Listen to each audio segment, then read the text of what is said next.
Welcome to the Sunday Sample for Corporate Worship Matters. I'm Malcolm Cox, and this is a 7-part series based on an article I read in Worship Musician magazine. The link is in the show notes.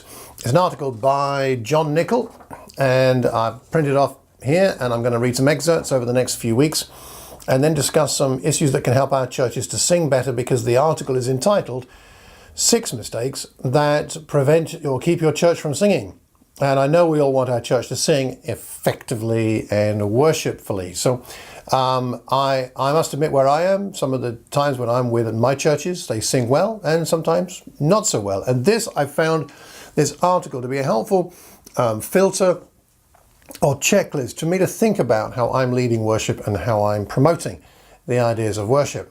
So, because when the churches don't sing, I don't want to berate them, and I don't want to bully individuals into singing. That's not the point. I think there is a better way, and I think you'll find these 6 tips and the 7th summary we'll do at the end helpful. I hope you do. And not all of these may apply to your situation, but I think it's worth using them to review the areas which might be hindering your church and mine from fully embracing and enjoying all of what corporate musical worship has to offer. So over the next 6 weeks, we'll take each one in turn, tease them apart, and think about their application. I'd love to know what you think. Now, on to today's episode.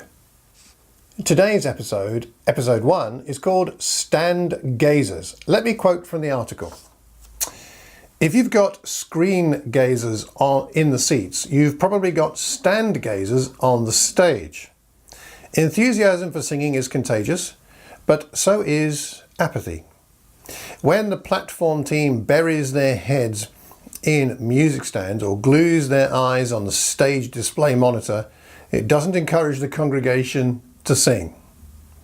Now, this is so true, isn't it? You've got a songbook or a song sheet, or you've got music on a stand. There is a temptation to bury one's head in the book and reading the words and singing the words, and not looking up and engaging the congregation. That's whether you're leading the song, or whether you're playing guitar or the keyboard, or being a supportive backing sort of singer. There's a temptation to that, and there's a gap that then develops between us and the congregation.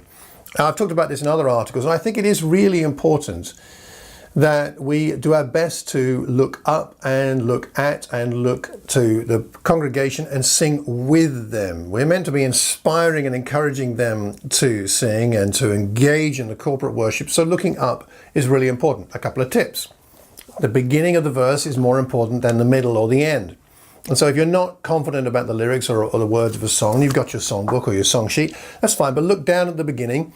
Look at that first line, look at the first few words as you're finishing the previous verse, and look up for those first few words. Engage at the beginning of the verse or the beginning of the chorus. And then if you have to look down quickly to look at the rest of the verse, that's fine. We used to do this when I was a chorister in the C of E that I grew up in. We'd look down at the end of the verse to see the next few words of the next verse, and then look up. And it's been a habit I developed then that I think I use still now. I know for some of us it's difficult if we're playing an instrument and we're trying to remember chords. That's why practice beforehand really helps. But I must encourage us just to take a risk. I'm not the greatest pianist in the world, and when I'm playing, I do feel the need to look down, not at the words so much, but at the chords. But I do my best to look up as often as I can, even if it's only momentarily, to engage with the group of the congregation with worship. So can we take a few risks and try that? I think it makes a big difference. If we're concerned about the fact the congregation aren't engaging, maybe we're not engaging with the congregation. Let's not be people to bury our heads in books or sheets or stands, but look up. So let me know what you find is helpful in engaging in this way. So what did you think of what we talked about today? I'd love to know your thoughts. So please leave a comment anywhere you hear or see this recording. Leave it in public so that we can learn from each other, because we learn best when we learn in community. If you can think of anybody who might benefit from this, please pass the link on to them. Leave us a review, hit the like button, hit the subscribe button, leave a review wherever you get your podcasts from, and it would be wonderful.